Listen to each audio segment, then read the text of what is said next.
구독과 좋아요는 다음 영상을 만드는 큰 에너지가 됩니다. 원하는 것이 있다면 감정을 흔들어라 시작합니다. 인성, 친밀감, 자율성, 지위, 역할의 5가지 핵심 관심을 알고 이를 잘 활용해야 할 것을 조언합니다. 어떤 협상 테이블에서도 상대에게 긍정적인 감정을 유발해 원하는 것을 얻는 방법을 다양한 사례를 통해 알려줍니다. 왜 아직도 원하는 것을 얻지 못하는지, 상대의 감정을 어떻게 움직일 것인지, 부정적 감정을 긍정적 감정으로 어떻게 바꿀 것인지를 설명합니다. 제1부 왜 아직도 원하는 것을 얻지 못할까? 긍정적 감정은 협상에서 큰 도움을 줍니다. 실질적 관심을 충족시켜주고 상호관계를 강화시켜주며 상대방에게 이용당할지 모른다는 두려움을 줄여줍니다. 자신과 상대가 느끼는 모든 감정에 사로잡히지 말고 감정을 일으키는 원인인 핵심 관심에 집중해야 합니다. 핵심 관심은 모든 협상에서 누구에게나 가장 중요한 인간적 욕구이며 감정에 휩쓸리지 않고 감정을 다스릴 수 있는 강력한 틀을 제공합니다. 핵심 관심은 인정, 친밀감, 자율성, 지위, 역할 5가지로 구성됩니다. 공정한 대우, 정직한 대우, 현재 환경에 맞는 대우를 기준으로 핵심 관심이 충족되고 있는지 파악 가능합니다. 핵심 관심은 상대의 감정적 경험을 이해하는 렌즈이자 자신과 상대의 긍정적 감정을 자극하는 지렛대로 쓰입니다. 협상을 준비하고, 협상에 나서고, 협상의 감정적 측면을 검토하는 데에도 핵심 관심이 쓰입니다. 협상 준비 7가지 요소. 관계. 협상 당사자들 사이의 기존 관계는 무엇인가? 적대적인가 우호적인가? 협상 당사자들 사이의 관계가 어떻게 되기를 바라는가? 우리가 더 나은 관계를 정립하기 위해 어떤 조치를 밟을 수 있을까? 친구들끼리 쓰는 언어를 사용해야 하는가? 합의를 이끌어내고 우호적인 대답을 유도하려면 어떻게 해야 하는가? 의사소통. 상대의 말을 잘 경청하고 있는가? 무엇을 위해 경청해야 하는가? 전달하고자 하는 요점은 무엇인가? 관심. 중요도 순서에서 가장 관심이 가는 것은 무엇인가? 관심 중 어떤 것들이 서로 어울릴 수 있고 또 어떤 것들이 갈등을 일으킬 수 있는가? 대안. 협상에 참여한 양측은 어떤 합의점을 수용할 수 있는가? 합법성. 양측에 어떤 선례나 합리적 기준이 적용될 수 있는가? 합의에 대한. 최선의 대안. 상대와 합의에 이르지 못할 때 어떻게 해야 하는가? 협상이 결렬된 채 상대가 물러나면 어떤 좋은 대안이 있는가? 결심. 상대가 내린 중요한 결심 중에서 우리도 시도할 수 있는 것은 무엇인가? 합의에 도달하기 위해 필요하다면 어떤 결심을 준비해야 하는가? 준비는 협상의 감정적 분위기를 개선합니다. 효과적인 협상 준비를 위해서는 다음의 2가지 활동이 필요합니다. 1. 일상적인 틀 세우기. 협상 과정, 중요 이슈, 양측의 감정을 미리 파악하고 그에 대해 준비한다. 2. 과거 경험에서 배우기. 경험에서 아무것도 배우지 못하면 경험은 아무런 미래 가치가 없다. 협상이 끝난 뒤 협상 과정과 내용, 협상 도중 느꼈던 감정을 되새겨본다. 자신과 상대가 각각 어떤 점을 잘했고 다음에 어떤 점을 다르게 할 수 있을지 자문한다. 제2부 상대의 감정을 어떻게 움직일 것인가? 상대를 인정하라. 정직하게 인정해주는 것이 상대의 많은 핵심 관심들을 충족시켜주는 최고의 방법일 때가 있습니다. 관심에는 행동이 수반되어야 합니다. 인정의 효과는 단순하고도 즉각적입니다. 상대를 인정하고 있음을 보여주기 위해서는 상대의 견해를 이해하고 상대와 나의 생각, 느낌, 행동에서 장점을 찾고 말과 행동을 통해 이해하고 있음을 알려야 합니다. 상대를 인정하기 위해서는 상대의 말을 항상 경청할 준비를 해야 합니다. 단어뿐만 아니라 문맥과 분위기 등까지 들어야 하고 메타 메시지를 들을 수 있어야 합니다. 상대의 장점을 찾는다면 반대 의견을 갖고 있음에도 공동 노력을 펼칠 수 있습니다. 의견이 충돌하면 상대의 견해에서 장점을 찾아야 하고 그러기 위해선 상대의 견해를 솔직하게 존중해야 합니다. 상대의 견해에 강력히 반대할 때는 중재자처럼 행동해야 합니다. 어떤 이슈에 대한 시각이 왜 그에게 중요할 수밖에 없는지 이유를 찾아내는 것에서부터 시작합니다. 상대를 인정하고 있음을 보여주기 위해서는 상대의 장점을 자신이 이해하고 있음을 입증해야 합니다. 들은 내용을 상기하여 자신이 상대의 말을 더 이상 경청하지 않는다는 느낌이 들면 내가 문제인지 상대가 문제인지 자문합니다. 또 상대와 입장을 바꿔서 생각해봐야 합니다. 상대를 인정하기 위해 가장 먼저 해야 할 일은 인정하고 싶은 대상을 결정하는 것입니다. 협상가로서 상대의 견해를 더 자세히 알기 위해서는 자기만의 포괄적인 질문 목록을 개발해야 합니다. 주장을 내세우기보다 정직한 개방형 질문을 던져야 하는데 어떻게, 무엇을 이라는 단어로 시작하는 질문입니다. 상대가 자신의 메시지를 이해하지 못한다고 생각할 때 상대에게 구체적인 경청 시간을 제시하고 상대가 듣도록 메시지를 가공해야 합니다. 자신의 생각과 감정에서 상대가 장점을 발견할 수 있게 해야 합니다. 자신의 견해에서 장점을 찾아달라고 요구하거나 상대의 심금을 울리는 은유를 개발하는 방법이 있습니다. 말을 경청하도록 동기를 부여하는 방법으로는 몇 가지 핵심만을 강조하거나 상대가 자신의 말 중에 무엇을 경청하는지 묻는 방법이 있습니다. 자기 자신에게 솔직해야 합니다. 상대의 장단점을 솔직하게 평가하면서 그에 못지않게 엄격한 잣대로 자신의 장단점을 검토하면 더욱 가치 있는 합의에 도달하게 됩니다. 상대와 자신을 이해하면 좋은 합의를 이끌어낼 수 있습니다. 상대가 나를 인정하고 있다는 느낌을 받으면 적대적 행동을 삼가면서 더욱 협력하려 노력합니다. 상대 견해에 동의하지 못하더라도 상대의 견해를 이해하고 그 견해에서 찾아낼 수 있는 장점을 인정하는 자세가 필요합니다. 친밀감을 강화하라. 협상 상대가 적이라는 가정은 협상을 주도하는 지배적 사고입니다. 그리고 보통 이러한 고정관념 때문에 협상이 원만히 진행되지 않습니다. 상대와 친밀감을 느끼면 협력이 쉬워지고 생산성도 높아집니다. 친밀감은 정직한 관계를 의미합니다. 구조적 관계는 우리를 하나의 공통 집단에 속하게 만들어줍니다. 협상을 하기 전에 자신과 상대 사이에 어떤 식으로 관계를 맺을 수 있는지 조사해야 합니다. 상대를 동료로 만들기 위해서는 우선 처음부터 상대를 동료로 대우해야 합니다.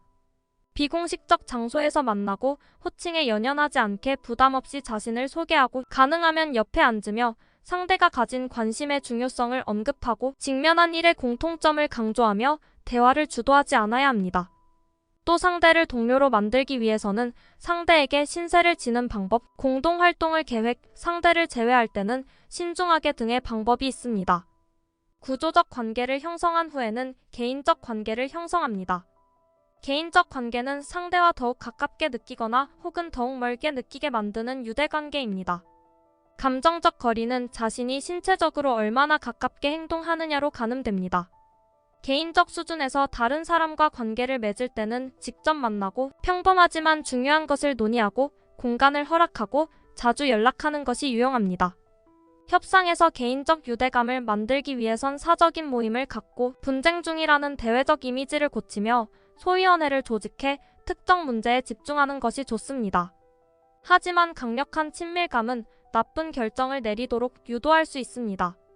개인적 인맥이나 감정적 친밀감에 의존하기 전에 잠시 멈추고 논리적 판단을 통해서 거래를 점검합니다.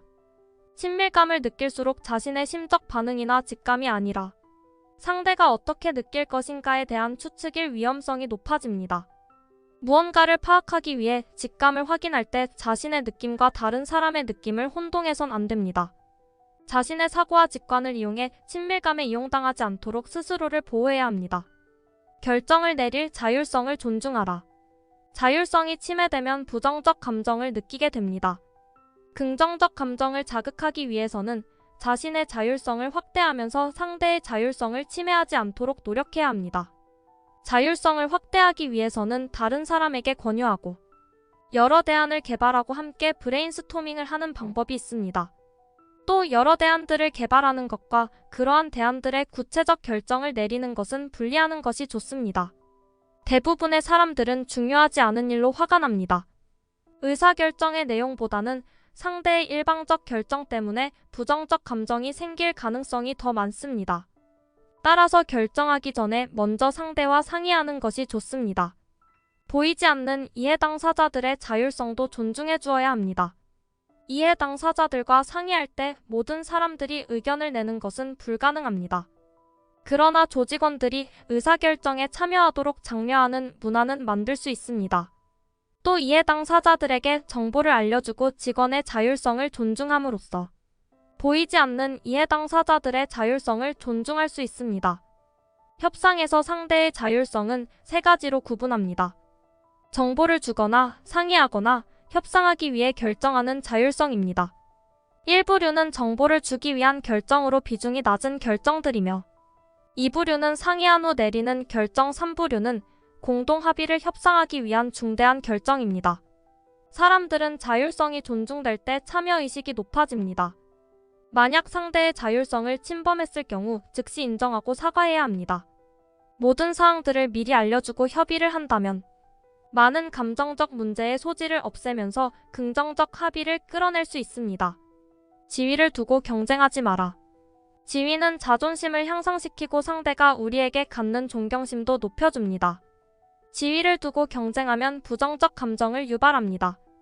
상대의 사회적 지위에 맞게 대접해주면 호의를 얻을 수 있습니다. 모든 사람은 인간으로서 존중을 받아야 하는 높은 지위에 있다고 생각하고 긍정적 감정이 주는 혜택을 최대화하기 위해 상대의 사회적 지위에 상관없이 예의를 갖춰야 합니다. 예의는 상대에 대한 정직한 존중을 의미합니다. 상대는 최소한 한 가지 영역에서 나보다 뛰어나다는 생각을 해야 합니다. 실질적 사안에서 누가 전문가인가? 협상 과정에서 누가 전문가인가?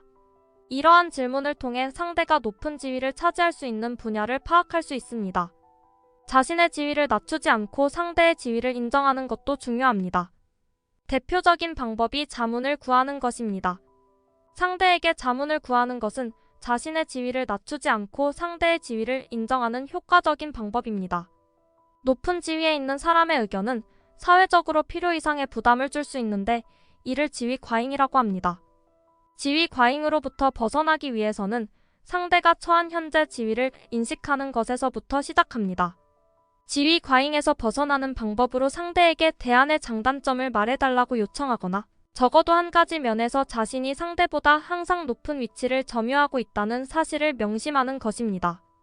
모두가 한 가지씩 높은 지위를 갖고 있다는 점에서 굳이 지위를 놓고 다른 사람과 경쟁할 필요는 없습니다.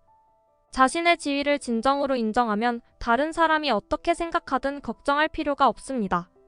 나아가 상대를 존중하면 그도 나를 존중합니다. 성취감을 주는 역할을 맡아라.